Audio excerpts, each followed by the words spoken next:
तो चलिए अब बात करते हैं भक्ति से क्या होता है। जैसा कि हमने पहले वाली वीडियो में बताया है कि पूजा करने से क्या लाभ होता है और हमको भगवान की पूजा क्यों करनी चाहिए। अगर आपने उस वीडियो को नहीं देखा है तो आपको उस वीडियो को भी जरूर देखना चाहिए। थोड़ा सा इस वीडियो में क्लियर कर देते हैं। जैसा कि इस संसार में हर सेकंड में चीजें चेंज हो रही हैं, कुछ भी स्थायी नहीं है, उसी तरह सुख भी स्थायी नहीं है। तो स्थायी कौन है? वो है भगवान। वो स्थायी है और उनका स्वरूप परमानंद है और हम आत्मा है और आत्मा का स्वरूप भी आनंद है। अगर हमें आनंदित रहना है तो भगवान से जुड़ना होगा और उनको अपने अंदर बसाना होगा। तो उनको कैसे बसाएं वो हम इस वीडियो में बात करेंगे। जैसे किसी मशीन में पेच लगा होता है और अगर हमें उस पेच को खोलना है तो पेचकस यानी स्क्रू ड्राइवर की जरूरत होती है। उसके बिना हम उसे नहीं खोल पाते। स्क्रू ड्राइवर से पेच आसानी से खुल जाता है। उसी तरह भक्ति से भी आसानी से भगवान से जुड़ सकते हैं। भक्ति एक टूल है भगवान से जुड़ने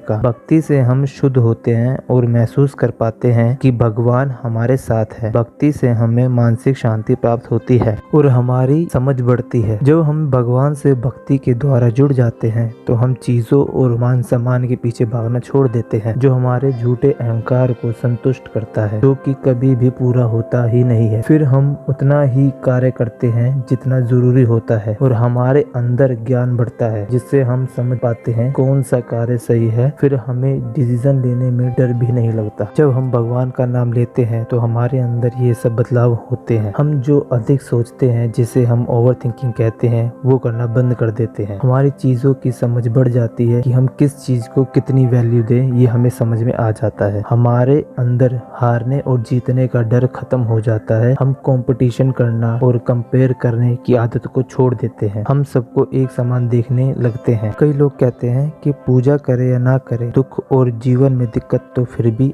आती ही है। तो इसको हम एक एग्जाम्पल से समझते हैं। जब हमारा कोई दुश्मन होता है और वो हमको बुरा बोलता है, लड़ाई हो जाती है या हाथ उठा देता है तो हमें बुरा लगता है, बहुत गुस्सा आता है, दुख भी होता है, हम परेशान भी हो जाते हैं। और जब हमारे पेरेंट्स, माता पिता जब हमको बोलते हैं, उनसे झगड़ा हो जाता है तो हमें ज्यादा दुख या उतना बुरा नहीं लगता। इसी तरह जब हम भक्ति में होते हैं तो हमारे जीवन में दिक्कतें और दुख तो आते हैं पर उनका असर हमारे ऊपर ज्यादा नहीं होता और महसूस होता है कि भगवान हमारे साथ है और यह भगवान की ही योजना है कि हम और बेहतर बने और जीवन के सही राह पे चले। भगवान के नाम जपने से जीवन की धूप में आध्यात्मिक की शीतल छाया मिलती है। इसीलिए हमें भगवान की भक्ति करनी चाहिए।